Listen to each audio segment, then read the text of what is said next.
ঠাকুর, মা, স্বামীজির শ্রীচরণে ভক্তিপূর্ণ প্রণাম জানিয়ে আজকের নিবেদন গিরিশচন্দ্র ঘোষ, স্বামী গম্ভীরানন্দ। চতুর্থ দর্শনের পূর্বে জগদম্বকে ডাকিয়া গিরিশবাবু দেবতার ইহলৌকিক শক্তিতে বিশ্বাসী হইয়াছেন, কিন্তু পরলোকের পথপ্রদর্শক গুরুর সন্ধান পান নাই। শাস্ত্রে বলিয়াছে বটে, গুরুর ব্রহ্মা, গুরুর বিষ্ণু, গুরুর দেব মহেশ্বর ইত্যাদি, কিন্তু ভগবানকে গুরু বলিয়া স্বীকার করিলেও মানুষকে তো গুরুর আসন দেয়া চলে না। দম্ভ যে প্রতি পদে বাধা দেয়। এই সময় একজন বৈষ্ণব বলিলেন যে তিনি প্রত্যহ ভগবানকে ভোগ দেন এবং ভগবান তাহা গ্রহণ করেন। কখনো কখনো রুটিতে দাঁতের দাগ থাকে, কিন্তু গুরুলাভ না হইলে তাদৃশ্য সাক্ষাৎকার অসম্ভব।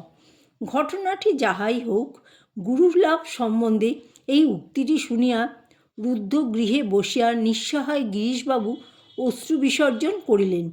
ইহার কয়েকদিন পরে তিনি পাড়ার চৌরাস্তার একটি রকে বসিয়া আছেন। এমন সময় ভক্ত সমভিব্যাহারে ঠাকুর সেই পথে বলরাম মন্দিরে যাইবার কালে গিরিশের সহিত চক্ষুর মিলন হইতেই তাহাকে নমস্কার করিলেন। কিন্তু গিরিশ প্রতি নমস্কার করিলে আর পুনর্নমস্কার না করিয়াই তিনি নিজ পথে চলিতে থাকিলে গিরিশের মনে হইল কে যেন অদৃশ্য সূত্রে তাহার হৃদয় টানিয়া লইতেছে। একটু পরেই জনৈক ভক্ত আসিয়া তাহাকে বলিলেন, পরমহংসদেব ডাকিতেছেন। সেই অনুসারে তিনি বলরাম মন্দিরে গেলে কিয়ৎক্ষণ পরেই ঠাকুর হঠাৎ উঠিয়া বলিলেন, বাবু আমি ভালো আছি, বাবু আমি ভালো আছি। বলিতে বলিতে কেমন যেন অবস্থা হইয়া গেল। পরে কহিতে লাগিলেন, না না, ঢং নয়, ঢং নয়। এ কি গিরিশের সন্দেহের উত্তর? একটু পরে গিরিশের সহিত এইরূপ আলাপ হইল। গিরিশ, গুরু কি? গুরু কি জানো? যেমন ঘটক তোমার গুরু হয়ে আছে। গিরিশ অনুভব করিলেন যেন তাহার দম্ভের বাঁধ ভাঙিয়া পড়িতেছে। অবশেষে একদিন এই দেবমানবের নিকট তাহাকে মস্তক নামাইতেই হইবে। পঞ্চম দর্শনকালেও সেই ভগ্ন দম্ভের কাঠামো দাঁড়াইয়া আছে। ভক্তপ্রবর দেবেন্দ্রনাথ মজুমদার থিয়েটারের সাজঘরে প্রবেশপূর্বক যখন জানাইলেন যে ঠাকুর অভিনয় দেখিতে আসিয়াছেন, তখন স্বস্থানে অবিচলিত থাকিয়াই গিরিশ কহিলেন, ভালো বক্সে লইয়া গিয়া বসান। দেবেনবাবু যখন বলিলেন, আপনি অভ্যর্থনা করে নিয়ে আসবেন না, তখন বিরক্তির সহিত উত্তর দিলেন, আমি না গেলে তিনি আর গাড়ি থেকে নামতে পারবেন না। কিন্তু গেলেন ঠিকই। সেদিন সম্মুখে উপস্থিত হইয়া ঠাকুরের সৌম্য মুখপদ্ম দর্শনে গিরিশের পাষাণ হৃদয়ও গলিয়া গেল। তিনি চরণস্পর্শ করিয়া প্রণাম করিলেন। অভিনয়ের অবকাশকালে পরমহংসদেব দ্বিতলের একটি প্রকোষ্ঠে গিয়া বসিলেন। দেবেনবাবু প্রভৃতি ভক্তেরা গিরিশের অনুরোধ সত্ত্বেও না বসিয়া দাঁড়াইয়াই রহিলেন। সাহিত্যিক গিরিশ তখনও জানেন না বাস্তব জগতে গুরুকে শিষ্য কিরূপ শ্রদ্ধার চোখে দেখেন। যাহা হোক, গিরিশের সহিত আলাপ চলিতে লাগিল। গিরিশ অনুভব করিতে লাগিলেন তাহার মধ্যে যেন কি একটা নবধারা প্রবাহিত হইতেছে।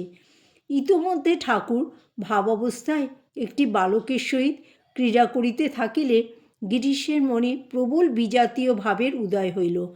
অমনি ঠাকুর বলিলেন, তোমার মনে বাক আছে।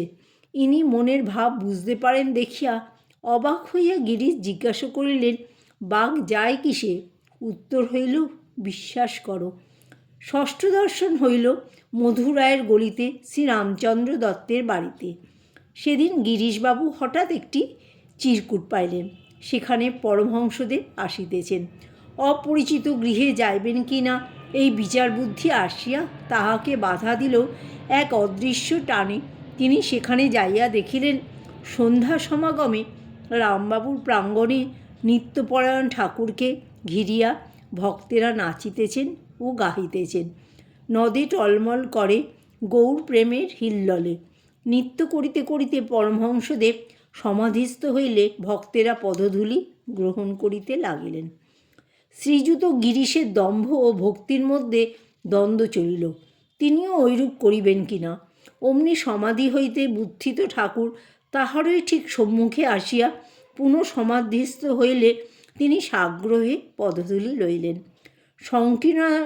কীর্তনান্তে বৈঠকখানায় বসিয়া গিরিশবাবু আবার জিজ্ঞাসা করিলেন, আমার মনের বাঘ যাবে তো?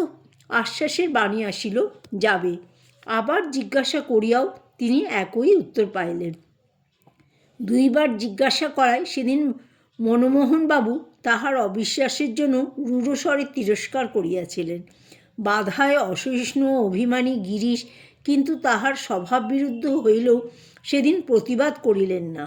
পরে তিনি থিয়েটারে যাইতে উদ্যত হইলে দেবেন্দ্রবাবু কিয়দ্দূর সঙ্গে গিয়া তাহাকে দক্ষিণেশ্বরে যাইবার পরামর্শ দিলেন।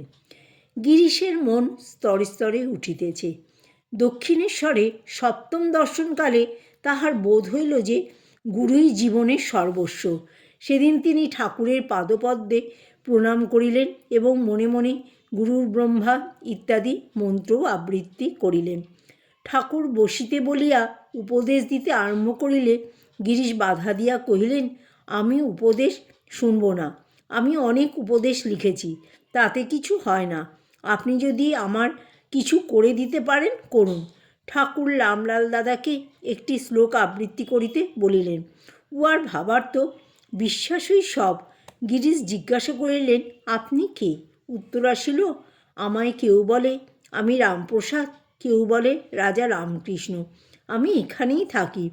ফিরিবার সময় গিরিশ জানিতে চাহিলেন, আমি আপনাকে দর্শন করেছি, আবার কি আমায় যা করতে হয় তাই করতে হবে? ঠাকুর গিরিশকে কিছুই ছাড়ার উপদেশ না দিয়া ইতিমূলক বিশ্বাসের রাজবর্মে চলিতে বলিলেন। জয় ঠাকুর, জয় মা, জয় স্বামীজি।